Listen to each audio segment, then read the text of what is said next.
Hey everybody, what is going on? It's your boy BirdCrown88 coming out with another YouTube video, and today what we've got is we're going to be talking about abilities. That NHL could do abilities, and it would give it an overall better feel and more creativity to individual teams, instead of just, I gotta go get this defenseman over this defenseman because he has truck and the other one doesn't, or you know, this card has unstoppable force and this card doesn't have unstoppable force. So I think I've got a really good way of doing abilities, and I put some thought into it on how to stop it from getting absolutely abused. But at the end of the day, the better abilities are always going to be used. This is just a good way to get you to be able to build a different team, right? There are some cards that don't get used because of their abilities, as we have gone over in other videos. The bus of MSPs, if you haven't checked that out, I dropped that about a week ago. It was the MSPs that got released this year that just were bust because of, one, they didn't play well, two, they didn't have the abilities that they needed to bring them up into the play that everyone has. And then we had the best MSPs, and again, it was abilities, right? So abilities are what always separates cards. So I'm going to go over a couple of things, and I hope you guys do enjoy it. We're going to be flipping through some cards, looking at some different players on what could have made them better, what could have made them worse, and how we could approach the abilities to really give full creativity to the NHL user. So guys, if you do like it and you do agree with it, give it a thumbs up. Don't forget to hit the comment section down below with your thoughts on this ability format, and if you would love to see it in NHL 25, because 24 is come and gone, that opportunity is not going to come around, or if you just want to see NHL kind of adapt to this format in general. Hit that sub button, guys. We are super close to 1,500 subs, so if you're not subbed already and you don't want to miss anything in the future, hit sub and notification, and you won't. But let's get into it. I hope you do enjoy it. So what we'll do is we'll just grab some cards in general. We're not going to grab the best of cards or the worst of cards, just cards in general, right? So for instance, let's just grab up this Victor Olofsson card. He has truculence and no contest. This is a good card, 5'11", 62 speed. Synergies are a little hit or miss. This ability system could be added to synergies as well. It would just give you full and total control.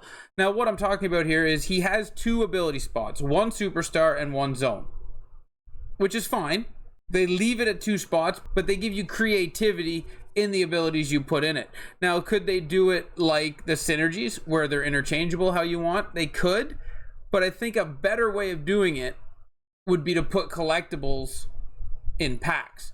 So what you would do is you'd get, so a superstar ability truculence you could pull from a pack. Remember contracts? It would be kind of like that. So if you got this Olofsson, you could put the two abilities on him, one zone and one superstar, that you feel would bring this card up. Where this would come in handy is a situation like this 95 overall Nazem Kadri Team of the Week.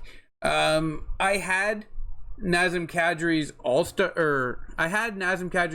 Evo card, and it only got to like a 92, but it was better than this 95 Kadri because of abilities. I would have switched to this Kadri if I had the ability to change abilities. So for instance, he has 3 superstar abilities here and 1 zone ability. So you'd be able to put 3 superstar creative abilities and 1 zone ability. Now the reason I say you would put it in packs is because that would give you a way of getting them in rewards and through the store and everything like that. And two, it gives them value, right? So if you don't like unstoppable force, or you aren't a big user of close quarters, then you could come into the auction house and you could sell it for an extremely high amount. It gives you value in return on a card you don't like, and you can make profit off of what the player base likes. Or you can flip them, like, hey, this guy put up Make It Snappy for really cheap, but later on in the year it's going to be really expensive because people like Make It Snappy when they have more AP points, and then you can put it up on the auction house then and make some coins off of it that way, if that's something you wanted to invest in. And then also through sets, something else they could do is they could make a set category where way at the back over by exchanges, you can turn in like 10 abilities. Turn 10 superstar abilities in, you get a reroll at 1 superstar ability. Or if you turn 10 zone abilities in, you get a reroll at 1 zone ability. So you can change in some of your abilities that you don't like, or maybe the ones that don't really sell. Like let's say maybe a butterfly effect isn't really selling on the market, and you keep getting them. Well, you roll them in and you get a shot at an untradeable, of course. And maybe you get an untradeable truculence that you can put on your team. And in adding it so they're tradable and sellable in collectibles like that, I know the contract format people weren't a fan of. and nobody was. I'm not saying that the contract format was good, but you would do it kind of the same way, where you would pull abilities from packs, and then you could apply them to your players. They could do the same for synergies, and that would just give everybody a huge creativity mindset towards what team they want to build.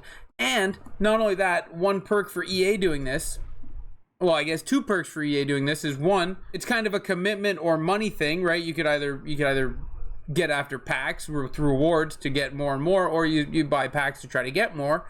And then another one is, when it comes to content creation, it kind of takes a little bit of a burden off of EA's team. So like, you got these cards here, they don't need to worry about synergies or abilities because you can rip them and create them how you want. They just got to create the card and its stats in how they like it. So you build this card here however you want. Now he's got no abilities, but you can change his synergies.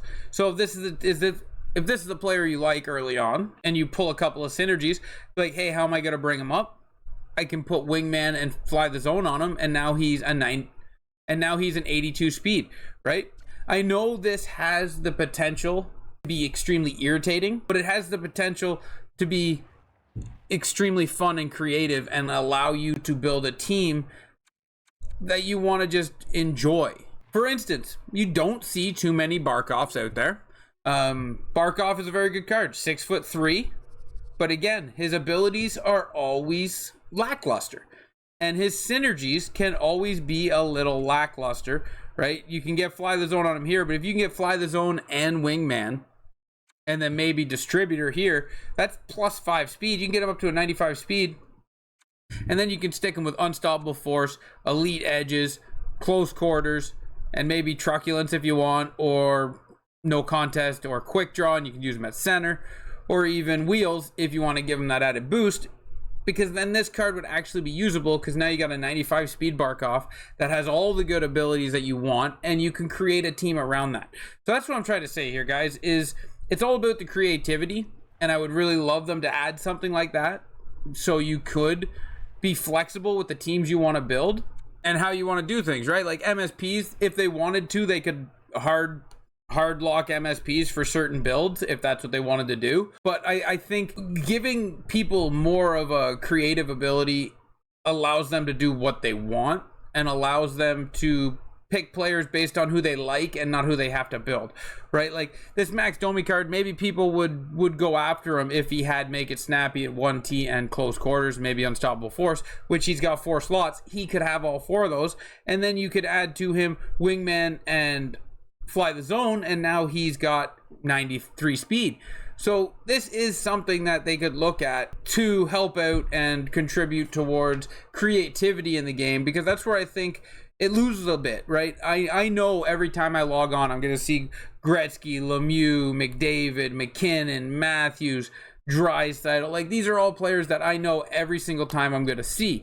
There's nothing with abilities or synergies that you're going to do to help out a goalie. It's all about height. So you're going to see Ben Bishop, Markstrom, Allmark, Soderbaum. Like, it's who you're going to see. This could really help in the creative aspect of building a team out, and I really think that we need to get back to that in Ultimate Team, of building a team that you want to play with, that is your ultimate team of favorite players, and not the meta, this is who you have to get because this is what they've got.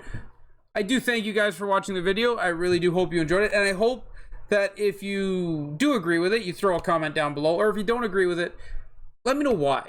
Let me know what makes you think that something like this would be bad for the game, because I know there is ways that this could be annoying, but I think this gives creativity, and it allows you to see different teams, keeping everything fresh, keep longer, and keeping interest to people for longer, giving them the flexibility to do what they want. I thank you guys for watching the video again, and as always, I hope you did enjoy it, and until next time, guys, ciao, ciao.